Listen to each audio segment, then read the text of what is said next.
Assalamualaikum warahmatullahi wabarakatuh.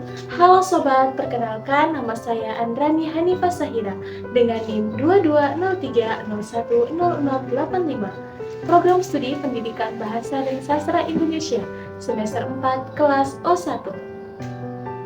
Nah sobat, pernahkah kalian melihat video ini? Tadi di playground main apa?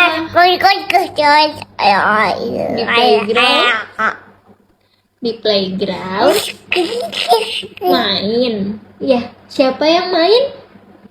Kara ya.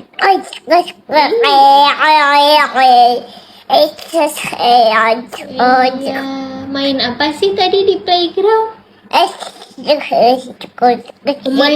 Main sliding. Ya.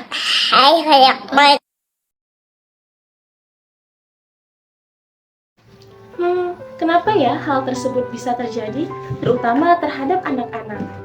Nah, ternyata setelah ditelusuri, anak-anak yang terdapat dalam video tadi mengalami gangguan berbahasa pada kategori gangguan berbicara. Gangguan ini kita kenal dengan speech delay atau keterlambatan berbicara. Selain speech delay, sebenarnya masih ada lagi gangguan berbahasa lainnya. Penasaran? Yuk kita bahas. Secara medis, menurut Sudarta, gangguan berbahasa ini dapat dibedakan atas 3 golongan. Yang pertama, gangguan berbicara. Yang kedua, gangguan berbahasa. Dan yang ketiga, gangguan berpikir. Secara garis besar, dapat pula disebabkan oleh faktor medis dan juga faktor lingkungan sosial. Hal ini dimaksudkan dengan faktor medis adalah gangguan yang diakibatkan oleh kelainan fungsi otak ataupun akibat kelainan alat-alat bicara. Dan kelainan dengan faktor lingkungan sosial adalah lingkungan kehidupan yang dalam hal ini tidak alamiah manusia, seperti terasingnya seseorang dari kehidupan masyarakat. Yang pertama, gangguan berbicara. Perlu kita ketahui bahwasanya manusia memiliki fungsi otak dan alat bicara yang normal, pasti akan dapat berbahasa dengan baik dan benar. Begitu juga sebaliknya, mereka yang memiliki gangguan fungsi otak ataupun kelainan alat bicara akan memiliki beberapa hambatan dalam berbahasa, yang sifatnya sulit dalam memproduksi bahasa ataupun menerima bahasa tersebut. Terdapat berbagai macam gangguan berbicara terutama pada anak-anak. Bahkan, beberapa gangguan ini bisa dideteksi sejak dini. Di antara gangguan berbicara terutama bagi anak-anak adalah sebagai berikut. Yang pertama, ada spektrum autisme atau autisme spectrum disorder. Yang kedua, aprakasia lisan. Yang ketiga, disleksia. Dan yang keempat, speech delay atau keterlambatan berbicara. Kemudian kita juga perlu mengetahui bahwa penyebab gangguan berbahasa ini banyak jenisnya dan pada umumnya dapat dikategorikan sebagai berikut, yakni gangguan berbicara yang disebabkan oleh beberapa hal, diantaranya adalah karena masalah artikulasi, gangguan bersuara, masalah kefasihan, afasia karena ketidaksempurnaan perkembangan otak, keterlambatan berbicara yang dapat dipicu oleh faktor lingkungan, gangguan pendengaran, ataupun gangguan tumbuh kembang. Namun ada juga gangguan berbicara yang diakibatkan karena beberapa gangguan akibat kondisi tertentu, seperti halnya kesulitan belajar yang dapat menjadi sebab maupun akibat gangguan berbahasa, cerebral palsy atau lumpuh otak, dan juga retardasi ataupun keterbelakangan mental. Kita juga mengetahui bahwa berbicara merupakan aktivitas motorik yang mengandung modalitas psikis. Oleh karena itu, gangguan berbicara ini dapat dikelompokkan ke dalam 2 kategori. Pertama, gangguan mekanisme berbicara yang berimplikasi pada gangguan organik. Dan yang kedua, gangguan berbicara psikogenik. Kita bahas dulu yang pertama, yakni gangguan mekanisme berbicara, yang mana gangguan ini merupakan suatu produksi ucapan ataupun perkataan oleh kegiatan terpadu dari pita suara, lidah, otot-otot yang membentuk rongga mulut, serta kerongkongan dan juga paru-paru. Nah, disinilah gangguan berbicara ini berdasarkan mekanisme dapat dirinci menjadi gangguan berbicara akibat kelainan pada paru-paru atau pulmonal dan juga pada pita suara atau laringal, pada lidah lingual, dan juga terdapat pada rongga mulut dan kerongkongan atau resonantal. Nah, gangguan berbicara yang kedua adanya gangguan psikogenik. Gangguan ini sebenarnya tidak disebut sebagai suatu gangguan berbicara. Akan tetapi lebih tepat dikenal dengan variasi cara berbicara yang normal. Akan tetapi hal ini merupakan ungkapan dari beberapa gangguan pada bidang mental, seperti berbicara manja, berbicara gagap, dan juga berbicara kemayu. Selain kedua faktor-faktor tadi, terdapat juga gangguan akibat multifaktoral. Gangguan ini merupakan gangguan berbicara akibat beberapa faktor, seperti berbicara serampangan dan juga berbicara propulsif. Yang kedua adalah gangguan berbahasa. Seperti yang kita ketahui bahwa berbahasa merupakan proses mengeluarkan pikiran dan juga perasaan secara lisan dalam bentuk kata-kata ataupun kalimat. Dalam proses berbahasa tersebut, kita melihatnya bahwa berbahasa ini memiliki sifat yang kompleks. Artinya, mensyaratkan berfungsinya berbagai organ yang memengaruhi mekanisme berbicara, berpikir, ataupun mengolah buah pikiran ke dalam bentuk kata-kata maupun kalimat. Di samping itu, secara nyata bahwa modalitas mental yang terungkap saat berbicara juga ditentukan oleh faktor lingkungan. Nah, kemudian dapat juga dikatakan bahwa berbahasa merupakan berkomunikasi menggunakan suatu bahasa, yang artinya bagaimana kemampuan berbahasa ini dikuasai oleh manusia. Perkembangan ini sebenarnya berawal dari pergerakan otak yang pada mulanya bersifat kaku dan juga kasar, kemudian menjadi luwes, dan hal ini terjadi pada saat kedua belahan otak atau hemisfer terjadi secara bersamaan. Nah, dalam hal ini kita mengetahui dengan istilah afasia, yaitu gangguan berbicara dan berkomunikasi yang disebabkan karena kerusakan pada otak.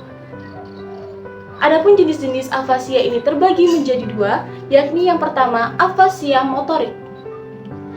Afasia motorik merupakan kerusakan pada belakang otak yang berada pada lapisan permukaan daerah Broca, yang kadang menyebabkan antara lain penderita ini masih bisa memahami bahasa lisan. Akan tetapi, ekspresi verbal tidak dapat ditangkapnya. Selain itu, penderita ini tidak dapat mengeluarkan apa yang ada di pikirannya dengan menggunakan kata-kata. Akan tetapi, kemungkinan penderita ini dapat mengeluarkan perkataan yang dia mengerti saja. Gangguan berbahasa lainnya adalah afasia sensorik. Afasia sensorik ini merupakan kerusakan yang terjadi karena akibat dari kerusakan pada lesi kortikal pada daerah Wernicke pada hemisferium. Dan bisa disimpulkan bahwa penderita ini kehilangan pengertian bahasa lisan maupun bahasa tulis. Tetapi dia masih memiliki curah verbal meskipun hal ini tidak dapat dipahami oleh dirinya sendiri maupun orang lain.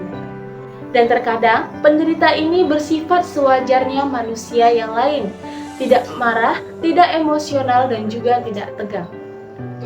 Akan tetapi, bahasa verbal yang terucap tidak dapat dipahami.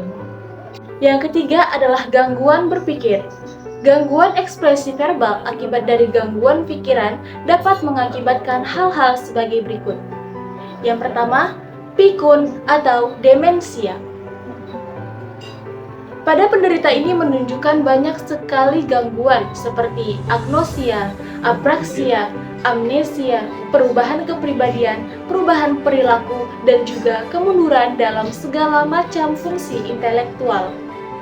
Semua yang terjadi pada penderita gangguan ini menyebabkan seseorang tersebut kurang berpikir, sehingga ekspresi verbalnya diwarnai dengan kesukaran menemukan kata-kata yang tepat dan juga benar. Terkadang, kalimat dan kata-kata yang terucap suka diulang-ulang. Apa yang telah dikatakan diulanginya lagi. Ternyata hal ini disebabkan karena terganggunya fungsi otak dalam jumlah besar, termasuk menurunnya jumlah zat-zat kimia dalam otak. Penderita ini terkadang volume otaknya akan mengecil atau menyusut, sehingga rongga-rongga pada otak akan melebar. Gangguan pikiran selanjutnya adalah schizofrenik. Pada gangguan ini, penderita berbahasa diakibatkan gangguan berpikir. Dan para penderita schizofrenik kronik juga dikenal dengan istilah schizophrenic word salad. Maksudnya, penderita ini dapat mengucapkan kata-kata dengan lancar, namun dengan volume yang cukup lemah. Akan tetapi, ocehannya hanya merupakan ulangan curahan verbal semula dengan tambahan sedikit atau bahkan dikurangi beberapa kalimat. Gaya bahasanya pun dapat dibedakan dalam beberapa tahap menurut berbagai kriteria. Dan yang paling utama pada penderita ini adalah diferensiasi dalam gaya bahasa, schizophrenia halusinasi, dan pasca halusinasi. Gangguan berpikir yang ketiga adalah depresi. Penderita yang mengalami gangguan ini biasanya memiliki volume curah verbal yang lemah dan kelancaran terputus-putus oleh interval yang cukup panjang. Akan tetapi, pada hal ini, arah isi pikiran tidak terganggu. Kelancaran bicaranya terputus-putus oleh tarikan nafas dalam, serta pelepasan napas keluar dengan panjang. Perangai emosional yang terasosiasi dengan depresi ini sudah umum terjadi. Selain ketiga gangguan berbahasa tadi, ternyata lingkungan juga bisa mempengaruhi berbahasa seseorang.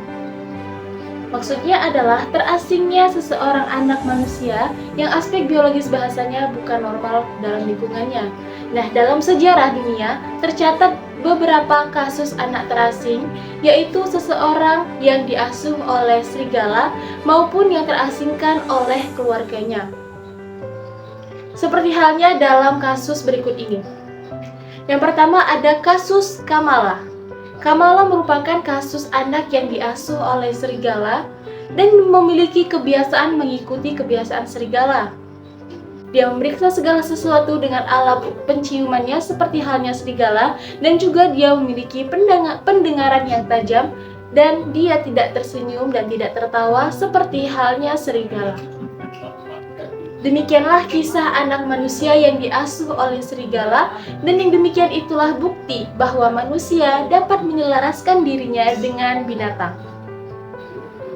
Yang kedua ada kasus Gani. Gani merupakan anak yang berusia 13 tahun 9 bulan yang belum dapat berbahasa seperti halnya manusia pada umumnya. Karena dia memiliki kondisi yang kurang terlibat secara sosial dan juga primitif, terganggu secara emosional dan tidak dapat berbahasa. Hal ini terjadi karena sejak usia 20 bulan, dia terkucilkan dalam ruangan yang sempit dan gelap, tidak ada radio ataupun televisi, dan dari sinilah terlihat bahwa Gani tidak dapat berbahasa meskipun usianya pada waktu itu hampir 14 tahun. Dari kedua kasus ini, antara kasus Kamala dan juga kasus Gani, kita dapat menarik kesimpulan bahwa anak-anak yang mendapat kesulitan berbicara dan berbahasa, yang pertama karena terasingnya dari lingkungan sosial manusia sejak lahir. Sedangkan kasus Gani tadi terasing tetapi masih berada dalam lingkungan sosial manusia. Meskipun demikian, dia sangat sukar memahami berbahasa, meskipun itu merupakan fondasi awal atau kemampuan awal yang harus kita miliki. Nah, sobat, berdasarkan pembahasan tadi, dapatlah kita ketahui bahwasanya gangguan berbahasa ini dapat dikategorikan beberapa kategori. Yang pertama, adanya gangguan berbahasa, yang kedua adanya gangguan berbicara, dan yang terakhir adanya gangguan berpikir. Yang termasuk ke dalam gangguan berbicara adalah adanya gangguan akibat mekanisme berbicara, gangguan akibat multifaktoral, dan juga gangguan psikogenik. Yang termasuk ke dalam kategori gangguan berbahasa adalah afasia motorik dan juga afasia sensorik. Dan yang terakhir yang termasuk ke dalam kategori gangguan berpikir adalah pikun atau demensia, skizofrenik, dan juga depresi. Nah, sobat, cukup sekian ya video kita kali ini. Semoga kita dapat berjumpa di video selanjutnya. Wassalamualaikum warahmatullahi wabarakatuh.